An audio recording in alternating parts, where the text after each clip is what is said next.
எனக்கு பின்னால் இருக்கக்கூடிய இந்த காட்சியை நீங்க பார்க்கலாம். அமெரிக்காவினுடைய விமானம் தாங்கி கப்பல் தற்போது மெடிட்டேரியன் சீயை நோக்கி வந்து கொண்டிருக்கிற அதே நேரத்தில் 6 அல்லது 5 நாட்கள்ல மத்திய கிழக்கில் இருக்கக்கூடிய அவர்களுடைய 6வது கடற்படையோடு இணைந்து கொள்ளும் என்கிற செய்திகளை இன்றைக்கு அமெரிக்க ராணுவம் வெளியிட்டிருக்கக்கூடிய நேரத்தில் இன்றைக்கு சீனாவினுடைய 2 ராணுவ விமானங்கள் ஈரானுடைய தலைநகர் தெஹரான்ல வந்து இறங்கி இருக்கிறது. ஈரான் தொடர்பாக மிக காட்டமான மிக பயங்கரமான ஒரு அறிவிப்பை விடுத்திருக்கிறது மாஸ்கோ. ரஷ்யாவினுடைய ஈரானோடு இஸ்ரேல் செய்யக்கூடிய இந்த யுத்தத்தில் இஸ்ரேலுக்கு நேரடி ராணுவ உதவி வழங்கினாலோ அல்லது அப்படி வழங்குவதற்கு பரிசீலனை செய்தாலோ அதை ரஷ்யா பொறுத்துக் கொள்ளாது என்று அமெரிக்காவுக்கு எதிராக இன்றைக்கு ரஷ்யா மிக தெளிவான கிறிஸ்டல் கிளியரான அறிக்கையை வெளியிட்டிருக்காங்க. நிறைய பேர் கேட்டுக்கிட்டு இருந்தீங்க ரஷ்யாவினுடைய ஸ்டாண்ட் என்னன்னு.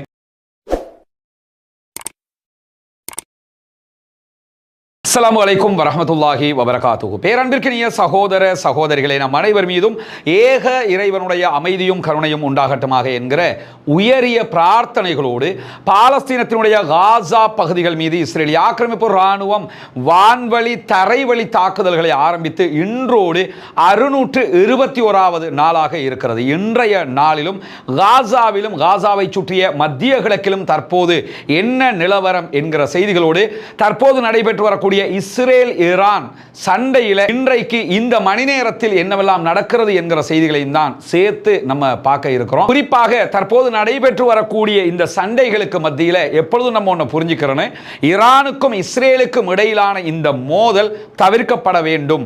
எக்காரணம் கொண்டும் அப்பாவிகள் கொல்லப்படக்கூடாது. எந்த விதத்திலும் எந்த நாட்டிலும் அப்பாவிகள் கொல்லப்படுவதை யாரும் அனுமதிக்க முடியாது, ரசிக்க முடியாது, ஏற்றுக்கொள்ளக்கூடாது என்பதில் எவ்விதமான மாற்றமும் கிடையாது. இதே நேரத்தில் இந்த யுத்தத்தினால ஏற்பட்டிருக்கக்கூடிய ஒரு சிறு நலவு என்னவென்று சொன்னால் காசாவுக்குள் நடைபெறக்கூடிய இஸ்ரேலுடைய தாக்குதல்கள் சற்று தணிந்திருக்கிறது. காசா மீதான இஸ்ரேலுடைய கவனம் பின்வாங்கப்பட்டிருக்கிறது. எனவே காசாவினுடைய அப்பாவிகள் சற்று நேரம் பெருமூச்சு விட்டுக் கொள்ள முடிகிறது. அவர்கள் தங்களுடைய அடுத்த கட்டத்தை பற்றி சிந்திப்பதற்கான வாய்ப்பு கிடைத்திருக்கிறது. ஆனாலும் அங்கு இருக்கக்கூடிய இஸ்ரேலிய ஆக்கிரமிப்பு ராணுவம் மீண்டும் மீண்டும் அவர்களால் முடிந்த அளவுக்கு உண்டான தாக்குதல்களையும் நடத்தாமல் இல்லை. இப்படியான சூழல்ல இன்றைக்கும் காசாவுக்குள்ள சுமார் 13 அப்பாவிகள் கொல்லப்பட்டிருக்கிறார்கள், ஷஹீதாகி இருக்கிறார்கள்.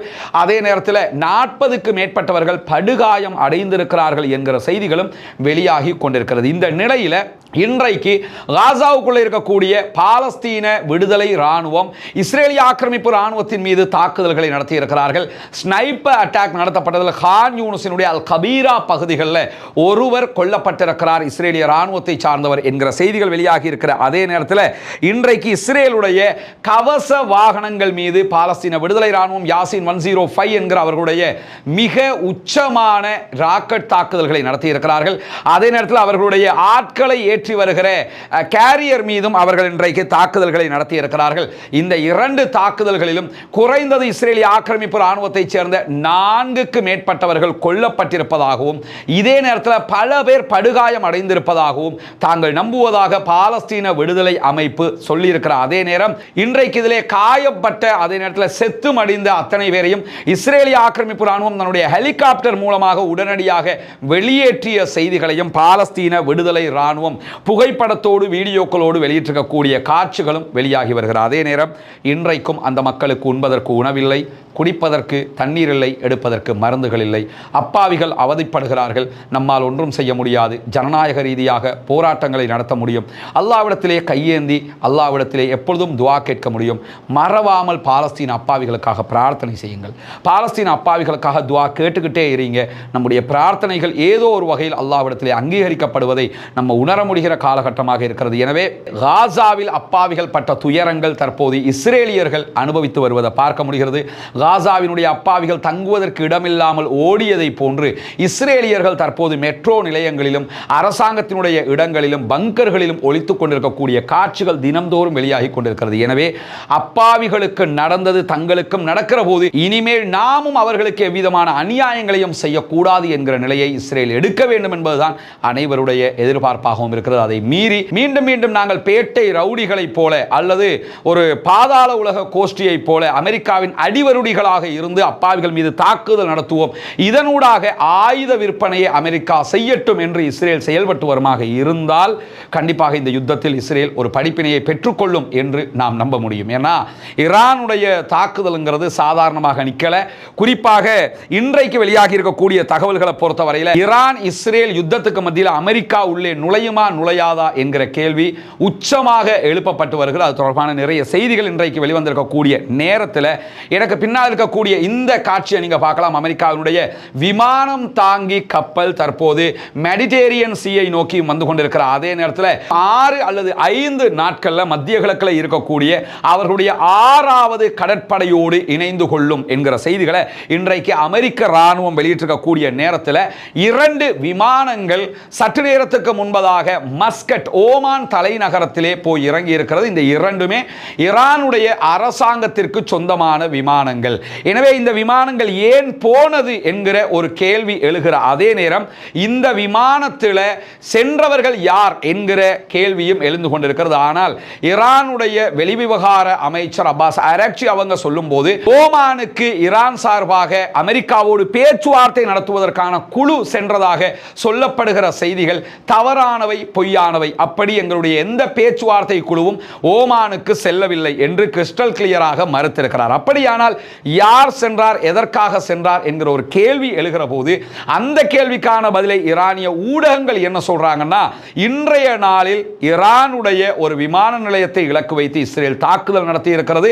எனவே இனிமேல் தாக்குதல்கள் நடத்தப்பட்டால் விமானங்கள் சேதமடையாமல் இருப்பதற்காக விமானங்களை ஈரான் ஓமானுக்கு மாற்றுகிறது என்கிற செய்தியை ஈரானிய ஊடகங்கள் சொல்கிறார்கள். இது ஏற்றுக்கொள்ளத்தக்க ஒரு பதிலாக பார்க்கும் போதே தெரிகிறது. ஏன்னா இஸ்ரேல் ஆல்ரெடி எல்லா விமானத்தையுமே மாற்றிட்டாங்க. அந்த அடிப்படையில் ஈரான் தற்போது அவர்களுடைய விமானங்களை மாற்றிக்கொண்டிருக்கிறார்கள். அமெரிக்காவினுடைய தாக்குதல்கள் தொடர்ந்தால் கூட தங்களுடைய விமானங்களை பாதுகாப்பதற்காக ஓமானோடு இருக்கிற நெருக்கத்தை ஈரான் பயன்படுத்திக் கொள்கிறது. அப்படியானால் அங்க இருக்கக்கூடியவங்க எப்படி வெளியே போவாங்கன்னு சொன்னா அந்தந்த நாடுகள் அவர்களுடைய விமானங்கள் மூலமாக அவர்களுடைய ஆட்களை வெளியே எடுத்துக்கொள்ள முடியும் என்று ஈரான் அறிவித்திருக்கிறது. அதை தாண்டி ஈரான் தன்னுடைய நாட்டோடு அண்டி இருக்கக்கூடிய எல்லைகளை பகிரக்கூடிய அனைத்து நாடுகளுக்கும் எல்லைகளை திறந்து வைத்திருக்கிறோம் என்று சொல்லியிருக்கிறது. அங்கிருப்பவர்கள் உள்ளே வர முடியாது, ஆனால் உள்ளே இருக்கக்கூடிய வெளிநாட்டவர்கள் தாராளமாக செல்ல முடியும் என்பதையும் சொல்லியிருக்கிறார்கள். எனவேதான் இந்த விமானம் என்பது பேச்சுவார்த்தைக்கான குழு சென்ற விமானம் இல்லை என்பதை சொல்லியிருக்கக்கூடிய ஈரான் அவர்களுடைய யதார்த்தமான கள நிலவரத்தையும் தெளிவுபடுத்தி இருக்கக்கூடிய நேரத்தில் இன்றைக்கு சீனாவினுடைய 2 ராணுவ விமானங்கள் ஈரானுடைய தலைநகர் தெஹரான்ல வந்து இறங்கி இருக்கிறது. சர்வதேச ஊடகங்களும் அந்த செய்தியை சொல்லியிருக்கிற அதே நேரம் சீனாவும் அந்த செய்தியை உண்மைப்படுத்தி இருக்கிறது. ஆனால் இந்த விமானங்களில் என்ன வந்தது அல்லது யார் வந்தார்கள் என்பதை சீனாவும் தெளிவுபடுத்தவில்லை, ஈரானும் தெளிவுபடுத்தவில்லை. ஆனால் வந்திருக்கக்கூடிய விமானங்கள் மிக பாரிய பொருட்களை ஏற்றி வரக்கூடிய விமானங்கள், சீனாவினுடைய ராணுவ விமானங்கள். அவர்கள் ஏதும் ராணுவ தளவாடங்களை கொண்டு வந்தார்களா அல்லது அதற்குள் வேறு எதுவும் கொண்டு வரப்பட்டதா அல்லது ஈரானுக்கு தேவையான பொருட்கள் எதையும் கொண்டு வந்தார்களா என்னன்னு தெரியல, கேள்விக்குறியாக இருக்கிறது. சீனாவை பொறுத்தவரையில் ஈரானுக்கு தேவையான பிசினஸை இப்படி பிசினஸ் பண்றதா இருந்தால் இப்படி பண்ண வேண்டிய அவசியம் இல்லை. ஆனால் ராணுவத்தினுடைய விமானம் வந்திருக்கிறது என்கிற கேள்வி மிக முக்கியமானதாக எழுகிறது. அதை தாண்டி அமெரிக்காவினுடைய 6 விமானங்கள் அத்தனையும் டேங்கர் விமானங்கள், அந்த விமானங்கள் தற்போது ஐரோப்பாவை நோக்கி பறந்து கொண்டிருக்கிறது என்கிற செய்திகள் வெளியாகி கொண்டிருக்கிறது. அமெரிக்காவும் அதை உறுதிப்படுத்தி இருக்கிறது. இந்த டேங்கர் விமானங்கள் என்னன்னா வானத்தில் பறந்து கொண்டிருக்கக்கூடிய தாக்குதல் விமானங்களுக்கான பெட்ரோல் நிரப்புகிற விமானங்கள். எனவே அவைகள் இஸ்ரேலுக்கு ஆதரவாகத்தான் வருகிறது என்பதை வெளிப்படையாகவே புரிந்து கொள்ள முடிகிறது. ஆனால் சீனாவினுடைய விமானத்தில் என்ன இருந்தது என்பது தெரியல, சீனா தான் சொல்லணும். பொறுத்திருந்து பார்ப்போம் சீனா அல்லது ஈரான் என்ன சொல்கிறது என்பதை புரிந்து கொள்ள முடியும். அதே நேரத்தில் டெல் அவீவ் பகுதிகளுக்கு தற்போது ஈரான் தாக்குதல்களை நடத்தி கொண்டிருக்கு. இந்த வீடியோ நீங்கள் ஒரு ½ ஹவருக்கு பிறகு தான் பார்ப்பீங்க. ½ ஹவருக்கு முன்னாடி நடக்கக்கூடிய சம்பவத்தை தான் நான் சொல்லிக் கொண்டிருக்கிறேன். ஈரான் தற்போது டெல் அவீவ் மீது தாக்குதல்களை நடத்தி கொண்டிருப்பதாக இஸ்ரேலை அறிவித்திருக்கிறது. இஸ்ரேலுடைய இடைமறிக்கும் ஏவுகணைகள் அவற்றை தடுக்க முயற்சிப்பதாகவும் இஸ்ரேல் சொல்லியிருக்கிறது. அதே நேரத்தில் கிரேட்டர் டெல் அவீவ் பகுதிகளிலும் இன்றைக்கு ஈரான் தாக்குதல்களை சற்று நேரத்துக்கு நேரத்துக்கு முன்பதாகவே நடத்த ஆரம்பித்திருக்கிறது. இரவு நேரத்தில் தான் பெரும்பாலும் ஈரான் பாலிஸ்டிக் மிசைல் தாக்குதல்கள் நடத்துறாங்க. அது ஏங்கிற சம்பந்தமாக நாளைக்கு இன்ஷா அல்லாஹ் தொடர்பான ஒரு சயின்டிபிக் விளக்கமாக இருக்கக்கூடிய அல் ஜசீரா வெளியிட்டிருக்கக்கூடிய ஒரு கட்டுரை தொடர்பான வீடியோவை தனியாக போடும்போது உங்களுக்கு அதை புரிந்து கொள்ள முடிகிறது. அதே சந்தர்ப்பத்தில் ஈரானிய அதிகாரிகள் இந்த யுத்தத்தில் அமெரிக்கா தலையிடுவது தொடர்பான ஒரு எச்சரிக்கை மணியை இன்றைக்கு ஒலித்திருக்கிறார்கள். அமெரிக்கா தலையிடுமா இல்லையா என்பது தொடர்பாக தனி வீடியோ ஒன்றும் போட்டுக்கிறோம். பார்க்காதவர்கள் அதை விரிவாக பார்த்துக் கொள்ளுங்கள். ரஸ்மின் எம்ஐஎஸ்சி நியூஸ் என்கிற இந்த சேனலையும் ரஸ்மின் டாக்ஸ் என்கிற நம்முடைய மற்ற சேனலையும் ஒவ்வொரு நாளும் 4 அல்லது 5 அல்லது 6 வீடியோக்களை நம்ம பகிர்ந்து வருகிறோம். எனவே அவற்றினூடாக நீங்கள் பார்த்துக் கொள்கிற போது தமிழ் மொழியில் என்னவெல்லாம் நடக்கிறது என்பதை தெரிந்து கொள்ள முடியும். எனவே அதை சப்ஸ்கிரைப் செய்யாத சகோதரர்களும் சப்ஸ்கிரைப் செய்து கொள்ளுங்கள். உங்களுக்கு உடனுக்குடனே இந்த செய்தி வந்து சேருவதற்காக ஈரானுடைய அதிகாரிகள் அமெரிக்கா தொடர்பாக இன்றைக்கு வெளியிட்டிருக்கக்கூடிய ஒரு முக்கியமான எச்சரிக்கை என்னவென்று சொன்னால், அமெரிக்கா நேரடியாக இந்த யுத்தத்தில் பங்கேற்றால் லெபனானில் இருக்கக்கூடிய ஹெஸ்புல்லாக்கள் மீண்டும் களத்திற்கு வருவார்கள் என்கிறது ஈரான். ஹெஸ்புல்லாக்கள் தற்போது அமைதி அடைந்திருக்கிறார்கள். இந்த பதிலை பொறுத்தவரையில் தற்போது ஈரான் சொல்லியிருக்கக்கூடிய செய்தியை பொறுத்தவரையில் திரும்ப ஒரு சந்தேகம் மீண்டும் எழுகிறது. என்னன்னா, ஏற்கனவே ஈரானுடைய ஆதரவு பெற்ற ஹெஸ்புல்லாக்கள் சைலண்டாக இருக்கிறதுக்கான காரணமாக என்ன சொல்லப்பட்டு வருகிறது என்று சொன்னால், சிரியாவில் அசாதுடைய ஆட்சி நிர்மூலப்படுத்தப்பட்டதனால அவர்களுக்கு ஆயுதங்களை கொண்டு செல்ல முடியாமல் இருக்கிறது, எனவே அமைதி காக்கிறார்கள் என்று சொல்லப்பட்டது. அதை அமெரிக்காவும் அமெரிக்காவுடைய ஆதரவு பெற்ற ஈரான் இஸ்ரேலும் என்ன சொல்லிக்கிட்டு இருந்தாங்கன்னா, நாங்கள் அவருடைய பல தலைவர்களை கொண்டுட்டோம், அதனால சைலண்ட் ஆனாங்கன்னு சொன்னாங்க. அப்படி நடந்திருந்தால் இப்பொழுது அவர்கள் களத்துக்கு வர வாய்ப்பில்லை, ஆனால் களத்துக்கு வருவார்கள் என்கிறது ஈரான். தெளிவாக ஈரான் சொல்லிட்டு அவங்க களத்துக்கு வருவாங்கன்னு அர்த்தம். ஏன்னா ஈரானுடைய ஆட்கள் தான் அவங்க. அந்த அடிப்படையில் என்ன சொல்றாங்கன்னு சொன்னா, அல் ஜசீராவுக்கு மூத்த ஈரானுடைய அதிகாரி சொல்லியிருக்கக்கூடிய தகவல், ஜியோனிச அமைப்போடு நாங்கள் செய்யக்கூடிய இந்த சண்டையில உள்ளே அமெரிக்கா நுழைந்தால் அது ஹெஸ்புல்லாக்களை களத்தில் கொண்டு வந்து செயல்பட வைப்பதற்கு சமானமாகிவிடும். அவர்கள் களத்துக்கு வந்து விடுவார்கள். அப்படி மோதலில் எந்த ஒரு அமெரிக்க நுழைவும் அவர்களுடைய கப்பல்களுக்கே மிகப்பெரிய ஆபத்தை உண்டாக்கும். காரணம் என்னன்னா, அவர்களுடைய கப்பலை நோக்கி தாக்குகிற ஆயுதங்கள் ஆல்ரெடி ஹெஸ்புல்லாவிடத்தில் இருக்கிறது. அதே போன்று எங்களிடத்திலும் இருக்கிற காரணத்தினால அமெரிக்காவினுடைய பேசுகள் மட்டுமல்ல, கப்பலை நோக்கியும் நாங்கள் தாக்குதல்களை நடத்துவோம் என்று பகிரங்கமாகவே சொல்லிட்டாங்க. ஏற்கனவே நமக்கு தெரியும், ஹூதிகள் அமெரிக்காவினுடைய கப்பலை நோக்கி தாக்குதல் நடத்தியதனால தான் அந்த கப்பலே பலமுறை தாக்குதலுக்கு உள்ளாகி இருந்தது. கடைசியில் F-35 விழுத்தப்பட்டதோட அவங்க இடத்தை காலி பண்ணிட்டு போயிட்டாங்க. இதே இடத்துல 2011 அல்லது 2014 என்னுடைய டேட் எனக்கு கரெக்டாக நினைவில்லை, அந்த காலகட்டத்தில் ஹெஸ்புல்லாக்களுக்கும் இஸ்ரேலுக்கும் இடையில் நடந்த ஒரு சண்டையில் ஹெஸ்புல்லாக்கள் அமெரிக்காவினுடைய கப்பல் மீதே தாக்குதலை நடத்தி இருந்தார்கள். எனவே இம்முறை அப்படி அவர்கள் உள்ளே நுழைந்தால் அமெரிக்காவினுடைய நிலைகள் மீது ஹிஸ்புல்லா தாக்குதல்களை நடத்தும் என்று சொல்லியிருக்கிறார்கள். ஹிஸ்புல்லா மட்டுமில்லை, ஆல்ரெடி ஆக்டிவ்ல இருக்கக்கூடிய ஹூதிகள் தாக்குதலை நடத்தலாம். ஆல்ரெடி ஆக்டிவ்ல இல்லாம ஆனால் 100% பலத்தோடு இருக்கக்கூடிய ஈரானை சேர்ந்த கதாயிப் ஹிஸ்புல்லா அமைப்பு, அவர்களும் ஈரானுடைய அமைப்பாக இருக்கிறார்கள், அவர்களும் களத்திற்கு வர வாய்ப்பு இருக்கிறது. எனவே அமெரிக்கா நேரடியாக யுத்தத்தில் நுழைவதை பற்றி யோசிக்கும் என்பதிலே எந்த மாற்றமும் இல்லை. அப்படி இருக்கும்போது அமெரிக்காவினுடைய அதிகாரி இன்றைக்கு வெளியிட்டிருக்கக்கூடிய மேலதிகமான தகவல் என்னன்னு சொன்னா, அமெரிக்க அதிபர் ட்ரம்ப் ஈரானோடு என்ன செய்வார் என்பது எங்களுக்கு தெரியாது என்று சொல்லியிருக்கிறார். உண்மையிலே அவங்களுக்கும் தெரியாது, ஏன் ட்ரம்புக்கே தெரியாது. ஏன்னா இப்ப இன்னைக்கு நைட் என்ன சொல்றாருன்னு சொன்னா, யுத்தத்துக்கு வந்தாலும் வருவேன் இருக்காரு. ஆனா ஒரு 2 மணி நேரத்துக்கு முன்னாடி என்ன சொன்னாருன்னா, இல்ல எங்களுக்கு அப்படி நோக்கமே இல்லைன்றாரு. காலையில் எந்திரிச்சு ட்ரம்பை தட்டி கேட்கணும், எக்ஸ்கியூஸ் மீ மிஸ்டர் பிரசிடென்ட், இப்போ உங்க நிலைப்பாடு என்ன? சாப்பிட முன்னாடி என்ன, சாப்பிட்டதுக்கு பின்னாடி என்ன, சாப்பிட்டதுக்கு பின்னாடி என்ன, அடுத்த சாப்பாட்டுக்கு முன்னாடி என்னன்னு கேட்கணும். எதையோ அந்த சொல்லிக்கிட்டு இருக்காப்ல, ஆனால் எதையும் செய்வாருங்கிறதையும் நம்ம மறந்துடக்கூடிய. வரவே மாட்டாங்கன்னு அடிச்சலாம். 50-50 தான். யுத்தத்துக்கு வரவும் கூடும், யுத்தத்துக்கு வராமல் இருக்கவும் கூடும். ஏன்னா ட்ரம்பை பொறுத்தவரை அப்படியான ஆள் தானுங்கிறது உலகத்துக்கே இப்போ தெரியக்கூடிய நேரத்தில் அல் ஜசீராவுக்கு பேசியிருக்கக்கூடிய அமெரிக்காவினுடைய அதிகாரி என்ன சொல்றாருன்னு சொன்னா, ஈரான் தொடர்பாக ட்ரம்ப் என்ன செய்வார் என்பது யாருக்கும் தெரியாது. அவருடைய விருப்பத்தில் பேச்சுவார்த்தை இருக்கிறது, அதே நேரத்தில் ராணுவ தாக்குதல்களும் இருக்கு. இந்த 2 தான் இருக்க முடியும். அந்த 2 தான் அவர் சொல்றார். பேசுறதுக்கும் ரெடி, அவர் ராணுவ தாக்குதலுக்கும் ரெடி. உலகத்தில் இந்த 2 தானே இருக்குது. அந்த 2 சொல்லியிருக்கிறது மட்டுமல்லாம, ஈரானுடைய போர்ட்டோ அணு ஆயுத அல்லது யுரேனிய சேமிப்பு தளத்தின் மீது தாக்குதல் நடத்துவதற்குரிய விளைவுகளையும் அதனால் என்னென்ன ஆபத்துகள் ஏற்படும் என்பதையும் அமெரிக்கா பரிசீலித்து வருகிறது என்று சொல்கிறார்கள். அது மட்டுமல்லாம, நாம் ஒரு யுத்தத்துக்குள்ள நுழைந்தோம் என்று சொன்னால் பிராந்தியத்தில் இருக்கக்கூடிய ஈரானுடைய அனைத்து கூட்டாளிகளும் எங்களுடைய படைகளை தாக்குகிற திறனோடு இருக்கிறார்கள் என்பதை மறுப்பதற்கு இல்லை என்கிறார்கள். அவங்க அவங்களுக்கே தெரியும், நம்ம யுத்தத்துக்குள்ள போயிட்டோம்னு சொன்னா ஈரானோட மட்டும் யுத்தம் இல்லை, ஹிஸ்புல்லா களத்துக்கு வருவான், ஈராக்ல இருந்து கதாயிப் ஹிஸ்புல்லா களத்துக்கு வருவாங்க, ஆல்ரெடி யமன்ல இருக்கக்கூடிய ஹூதிகள் களத்தில் இருக்கிறாங்க, இப்படி பல பேரும் களத்திற்கு வருவார்கள். எனவே அது சாதாரணமாக கடந்து செல்கிற ஒரு நிகழ்வாக இருக்காது என்று சொல்லி அமெரிக்காவினுடைய அதிகாரி அல் ஜசீராவுக்கு சொல்வது மட்டுமல்லாம, மத்திய கிழக்கில் இருக்கக்கூடிய எங்களுடைய படைகள் உச்சகட்ட பாதுகாப்போடு நிலைநிறுத்தப்பட்டிருக்கின்றன, எப்பொழுதும் ஈரான் தாக்கினால் அதை எதிர்கொள்கிற விதமாகத்தான் அவர்கள் இருக்கிறார்கள் என்று சொல்லக்கூடிய அமெரிக்காவினுடைய அதிகாரி என்ன சொல்றாருன்னு கேட்டா, ஃபோர்ட் விமானம் தாங்கி கப்பல் விரைவில் மத்திய கடலில் இருக்கக்கூடிய 6வது கடற்படையில் சேரும் என்கிற தகவலை சொல்லியிருக்கிறார். பின்னாடி இருக்கக்கூடிய அந்த கப்பல் தான் மெடிட்டேரியன் சீக்கு ஒன்று வருது, அதே போன்று செங்கடலுக்கு வருது. அங்க ஆல்ரெடி இருக்கக்கூடிய படையோடு அவங்க வந்து சேருவாங்க. ஆல்ரெடி ஹூதிகளோட சண்டை பிடிச்ச குரூப் தான் வெளியே போயிட்டாங்க. ஆனா எப்பொழுதும் அவர்கள் மத்திய கிழக்கில் அவங்களுடைய படையை வச்சிருக்கிறாங்க, அந்த படையோடு வந்து சேருவார்கள் என்று சொல்லக்கூடிய அமெரிக்காவுடைய அதிகாரி என்ன சொல்றாருன்னு கேட்டா, தடுப்பு நடவடிக்கைகளை வந்து அவங்க மேம்படுத்த கூடும்ங்கறாங்க. அதை நம்மளே சொல்லிக்கிட்டு தான் இருக்கிறோம். ஈரானோட நேரடி வாருக்கு போகலன்னா கூட ஈரான் அடிக்கிற அந்த ஏவுகணைகளை தடுத்து இஸ்ரேலை பாதுகாக்கிற வேலையை அவங்க செய்வதற்கு வாய்ப்பு இருக்கிறது என்று சொல்லக்கூடிய அமெரிக்காவுடைய அதிகாரி என்ன சொல்றாருன்னா, மத்திய கிழக்கை நோக்கி இன்னும் எங்களுடைய B2 குண்டுவீச்சு விமானங்கள் எதுவும் செல்லவில்லை என்கிறார்.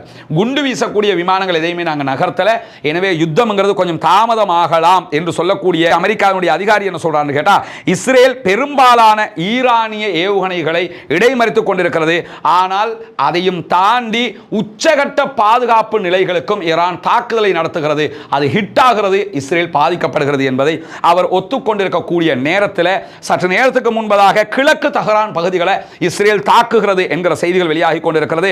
இஸ்ரேலுடைய இராணுவம் கிழக்கு தஹரானை தாக்கி வருவதாக இஸ்ரேலுடைய ஊடகங்கள், இஸ்ரேலி ஹயோம், அதே போன்று சேனல் 20, அதே நேரத்தில் வைனட் ஆகிய பல ஊடகங்கள் அந்த செய்திகளை வெளியிட்டுக் கொண்டிருக்கிறார்கள். இஸ்ரேலி ஹயோம் வெளியிட்டிருக்கக்கூடிய ஒரு செய்தியில் ஈரானிய உள்நாட்டு பாதுகாப்பு தலைமையகத்தை IDF தாக்கி இருக்கிறது என்கிற செய்திகளையும் சொல்லியிருக்கிறார்கள். ஈரானுடைய உள்நாட்டு பாதுகாப்பு பிரிவு இருக்கிறாங்க, அதனுடைய தலைமையகத்தை தாக்கி இருக்கிறதா சொல்றாங்க. இது தொடர்பாக ஈரான் இதுவரை எந்த தகவல்களையும் வெளியிடாத அதே நேரத்தில் ஈரான் ட்ரோன்கள் மூலமாக தாக்குதல் நடத்தக்கூடிய பல பேரை கைது பண்ணிக்கிட்டே வர்றாங்க. ஈரானுக்குள்ள ஒரு சைலண்டா ஒரு சம்பவம் நடக்குது. என்னன்னு சொன்னா, இந்த யுத்தத்துக்கு நடுவில் இஸ்ரேலுடைய மொசாதுடைய ஆதரவு பெற்ற பல பேரை ஈரானுக்கு உள்ள களமிறக்கி இருக்கிறாங்க.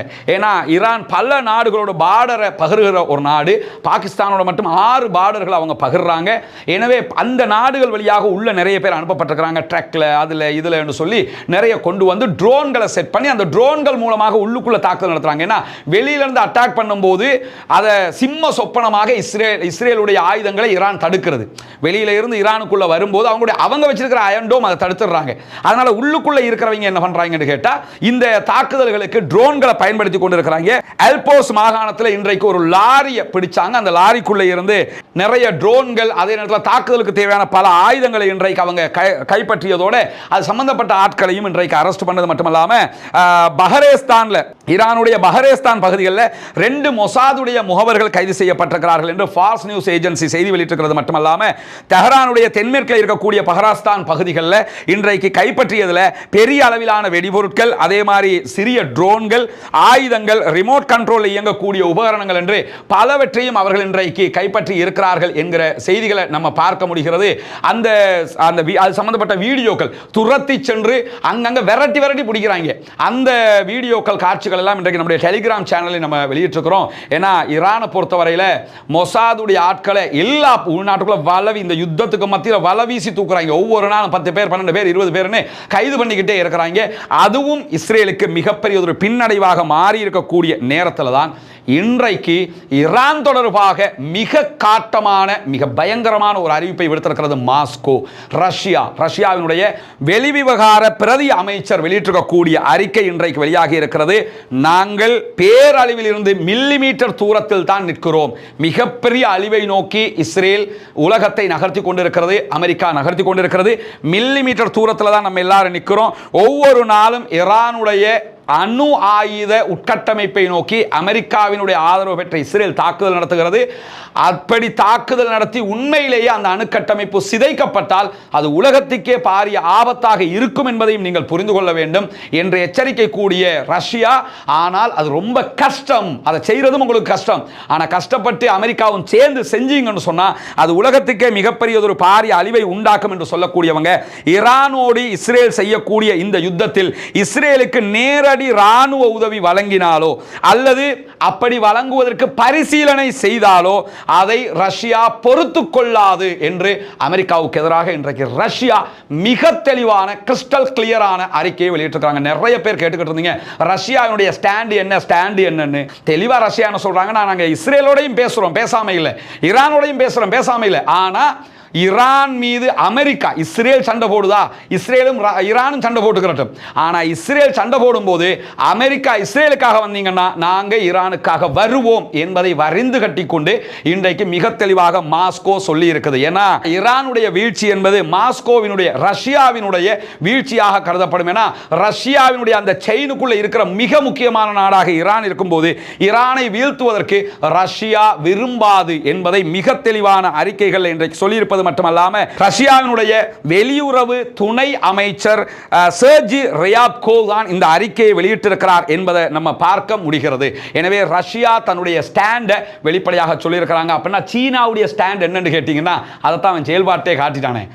ஃப்ளைட் அனுப்பிச்சு வச்சிருக்கிறான், அதுக்குள்ள என்ன இருக்குன்னு தெரியல, ஆனா ஃப்ளைட் வந்திருக்கிறது. எனவே அவர்களும் மிக தெளிவான ஒரு நிலைப்பாட்டில் இருக்கிறார்கள் என்பதை நாம் புரிய முடிகிறது. அதே நேரத்தில் சர்வதேச அணு ஆயுத தடுப்பு முகமை ஒரு அறிக்கை வெளியிட்டிருக்கிறாங்க. அதுல இன்றைக்கு ஈரானுடைய அணு ஆயுதங்கள் தயாரிப்பதாக நம்பப்படுகிற யுரேனியம் செறிவூட்டுகிற பகுதிகளை நோக்கி இஸ்ரேல் தாக்குதல்களை நடத்தி இருக்கிறது.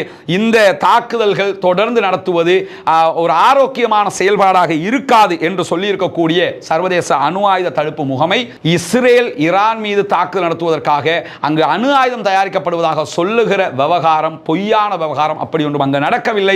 இஸ்ரேல் அதற்கான ஆதாரத்தை தர வேண்டும் என்றும் இன்றைக்கு கோரியிருப்பது மட்டுமல்லாம இஸ்ரேல் ஒரு அறிக்கை வெளியிட்டிருக்கிறாங்க. அந்த அறிக்கையில் என்ன சொல்றாங்கன்னா எண்ணெய் ஏற்றுமதியை தற்காலிகமாக இடைநிறுத்துவதாக அறிவித்திருக்கிறார்கள். ஏன்னா ஹைஃபா சிட்டியில போட்டு தாக்கிக்கிட்டே இருக்கிறாங்க. அவர்களுடைய ஈரலை கலட்டி வெளியே எடுத்து காலால போட்டு மிதிச்சுக்கிட்டு இருக்குது ஈரான். அதனால எண்ணெய் ஏற்றுமதி பெட்ரோலியம் சார்ந்த எல்லா ஏற்றுமதியையும் நாங்கள் நிறுத்துகிறோம் என்கிற செய்திகளையும் அவங்க வெளியிட்டிருக்கிறது மட்டுமல்லாம சற்று நேரத்துக்கு முன்பதாக வெளியாகி இருக்கக்கூடிய ஒரு தகவல் பிரகாரம் வடமத்திய ஈரானுடைய கராஜ் நகரில் இருக்கக்கூடிய பயம் என்கிற விமான நிலையத்தின் மீது இஸ்ரேல் தாக்குதல்களை நடத்தி இருக்கிறது. அந்த புகைப்படத்தை தான் நீங்க இங்க பாக்குறீங்க. விமான நிலையத்தில் தாக்குதல் நடத்தப்பட்டிருக்கிறது. அந்த தாக்குதலை தீயை அணைக்கிற வேலையை அவங்க ஈடுபடுறாங்க. தூரத்தில் இருந்து எடுக்கப்பட்ட ஒரு புகைப்படத்தை இன்றைக்கு அல் ஜசீராவும் பிரஸ் டிவியும் வெளியிட்டிருக்கக்கூடிய காட்சிகளை நம்ம பார்க்க முடியும். இப்படியான சூழல்ல இன்றைக்கு இஸ்ரேலுக்கு ஒரு அறிவித்தலை ஈரான் அவர்களுடைய மொழியில ஹீப்ரு பாஷையிலேயே வெளியிட்டிருக்கிறாங்க. இதில் அவங்க சொல்லியிருக்கக்கூடிய செய்தி என்னன்னா இந்த பகுதிகளில் இருப்பது உங்களுக்கு உயிருக்கு ஆபத்தை விளைவிக்கும் என்று சொல்லி ஈரானுடைய ஐஆர்ஜிசி இந்த அறிக்கையை வெளியிட்டிருக்கிறாங்க. இதுல ஹைஃபாவுல இருக்கக்கூடிய பகுதியை தான் சுட்டி, இது ஹைஃபாவை தான் சுட்டி காட்டுறாங்க. ஹைஃபாவுக்குள்ள நிக்காதீங்க, ஹைஃபாவை திரும்ப திரும்ப அடிப்பவங்கிறாங்க. எனவே அங்கிருந்து வெளியேறுங்கள் என்கிற வெளியேற்ற உத்தரவுகளையும் இன்றைக்கு ஈரான் இஸ்ரேலுக்கு வழங்கி இருக்கிறது. இன்றைக்கு இந்த நிமிடம் வரை வந்திருக்கக்கூடிய செய்திகளை தான் நீங்க இதில் பார்க்குறீங்க. தொடர்ந்தும் இணைந்திருங்கள். காலை வரைக்கும் என்ன நடக்கிறது என்பதையும் அதிகாலையிலேயே உங்களுக்கு நம்ம தர்றதுக்கு தயாராக இருக்கிறோம். அங்கு நடக்கக்கூடிய செய்திகளை உடனுக்குடனே முடிந்த வரைக்கும் உங்களுக்கு கொண்டு வந்து தருவதற்கான முயற்சியாகத்தான் 2 சேனல்களையும் மாறி மாறி இந்த வீடியோக்கள் ஒளிபரப்பப்படுகிறது. எனவே ரஸ்மின்மயசி நியூஸ் என்கிற இந்த சேனலை சப்ஸ்கிரைப் பண்ணால் சகோதரர்கள் சப்ஸ்கிரைப் பண்ணி இணைந்து கொள்கிற அதே நேரம் ரஸ்மின் டாக்ஸ் என்கிற சேனலையும் இணைஞ்சுக்கிறீங்க. ஏன்னா 2 சேனல்லையுமே நம்ம வீடியோக்களை போட்டு கொண்டிருக்கிறோம். எனவே இந்த செய்திகளை உங்களுக்கு கொண்டு வந்து தருவதனுடைய நோக்கம் ஓரளவுக்காவது நம்ம உண்மையை கரெக்டாக புரிஞ்சுக்கிறோம். ஏன்னா சுத்தி வளைச்சு அப்படி நடந்துருச்சு இப்படி நடந்துருச்சுன்னு இருப்பதை மிகைப்படுத்தி பல பேர் செய்திகளை போட்டுக் கொண்டிருக்கிறாங்க. பல பேரும் இது உண்மையா இது உண்மையா இது உண்மையாண்டெல்லாம் அனுப்பிக்கிட்டு இருக்கிற எல்லா வீடியோவையும் பார்க்கிற அளவுக்கு எனக்கு உண்மையிலேயே நேரம் பத்தலை. ஏன்னா இந்த வீடியோகளுக்கு நான் காலையில இருந்து முழுவதுமாக இந்த சம்பவம் நடக்க ஆரம்பிச்சதுக்கு அப்புறம் முழுவதுமாக நான் இதற்காக நேரங்களை கொடுக்க வேண்டிய ஒரு நிர்பந்தம் இருக்கிறது. ஏன்னா உண்மை செய்தியை நம்ம கொண்டு போய் சேர்க்கணும் என்பது மட்டும்தான் நோக்கம். இதுல நமக்கு எந்த வருமானமும் இல்லைங்க. அதை தெளிவாக புரிஞ்சுக்கிறேங்க. அதனால தான் நம்ம வீடியோவை யாருனாலும் ஏற்றிக்கிறங்க, யாருனாலும் எடுத்து பயன்படுத்திக்கிறங்க சொல்லிட்டோம். வருமானம் பார்க்கறதா இருந்தால் வேறொருவர் சேனலில் எடுத்து ஏற்றுறது எனக்கு லாஸாக போயிடும். நமக்கு அது மேட்ரே கிடையாது. ஆனால் வீடியோவை சிதைக்காதீர்கள், டேட்டை மாற்றி போடாதீங்க, பரபரப்புக்கான பொய்யான தகவல்களை தலைப்பாக இட்டுறாதீங்க என்கிறது மட்டும்தான் நம்முடைய கோரிக்கை. பாலஸ்தீனம் வெற்றி பெற வேண்டும், பாலஸ்தீனம் சுதந்திரம் அடைய வேண்டும், பாலஸ்தீன அப்பாவிகளும் நம்மை போன்ற நிம்மதியானவர்களாக மாற வேண்டும், வாழ வேண்டும் என்கிற உயரிய பிரார்த்தனைகளோடு பாலஸ்தீன அப்பாவிகளுக்காக பிரார்த்திக்கிற அதே நேரம் இஸ்ரேல் ஆக்கிரமிப்பு ராணுவத்திற்கு எதிராக குனூத்து நாசிலாவை ஓத மறந்து விடாதீர்கள் என்பதையும் நினைவூட்டுக் கொள்கிற அதே நேரம் பாலஸ்தீனம் வெற்றி பெற வேண்டும், பாலஸ்தீனம் சுதந்திரம் அடைய வேண்டும், பயங்கரவாதம் தோல்வி அடைய வேண்டும், தீவிரவாதம் இல்லாதொழிக்கப்பட வேண்டும், பயங்கரவாதமும் தீவிரவாதம் இல்லாதொழிக்கப்பட்டு அமைதியான பூவுலகு திரும்ப வேண்டும். நீங்களும் நானும் ஏன் இந்த உலகத்தில் இருக்கிற அத்தனை பேரும் அமைதியாக நிம்மதியாக வாழ வேண்டும் வேண்டும் என்பதுதான் நம்முடைய உண்மையான நிலைப்பாடாக இருக்கிறது. பயங்கரவாதத்திற்கு எதிராக செயல்படுவோம், தீவிரவாதத்துக்கு எதிராக செயல்படுவோம், அமைதியான பூவுலகு திரும்ப அனைவரும் அல்லாஹ்விடத்திலே பிரார்த்தனை செய்வோம். ஜனநாயக ரீதியாக எப்போதும் சிந்திப்போம், செயல்படுவோம். ஜனநாயக ரீதியாக பாலஸ்தீன அப்பாவிகளுக்காக குரல் எழுப்ப மறந்து விடாதீர்கள். வாஹிர் தஅவானா அல்ஹம்துலில்லாஹி ரப்பில் ஆலமீன்.